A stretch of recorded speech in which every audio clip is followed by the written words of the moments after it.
quand j'ai décidé d'être papa, je me suis dit que je ferais partie intégrante de leur vie, que je serais là le plus souvent possible et que ça ne serait pas d'autres personnes qui allaient élever mes enfants. Pour moi, ça, c'était très, très important. Je voulais les voir grandir, mais je voulais surtout leur communiquer mes valeurs, mes croyances, puis je pense que ça se fait au quotidien. Il faut être là. J'ai découvert que je pouvais faire beaucoup plus de choses que je pensais, que je pouvais être présent pour mes filles, mais pas dans la façon dont je pensais que je pouvais être. J'ai appris que je pouvais être beaucoup plus actif aussi, que je pouvais aller à la piscine avec eux, que je pouvais prendre le temps aussi de les regarder colorier, même si moi, j'aime pas ça, colorier. Que je pouvais faire aussi...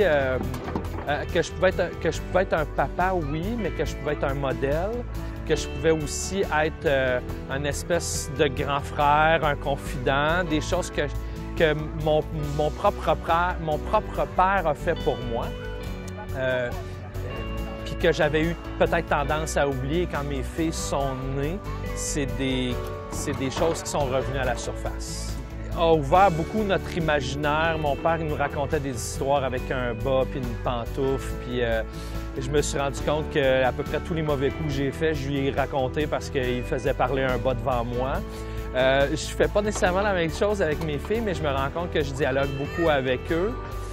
Puis ça, je pense que c'est un bel héritage que mon propre père m'a laissé, de prendre le temps de s'asseoir avec nous puis de jaser, soit à la fin de la journée ou à n'importe quel moment.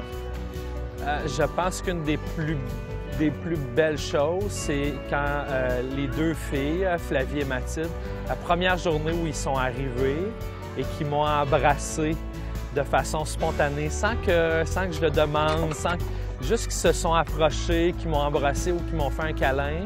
Là, je me suis dit, OK, là, je suis vraiment un papa à part entière. Si j'avais à donner un conseil à quelqu'un qui veut peut-être devenir papa puis qui hésite, c'est vraiment une expérience qui change une vie. Je pense pas qu'on n'est jamais prêt à être papa. On a un bagage, ce bagage-là nous prépare peut-être, puis des fois on est peut-être mal outillé, mais il faut faire confiance à la vie, puis il faut surtout faire confiance que quand il y a un petit bout qui nous arrive dans les bras, on va savoir quoi faire.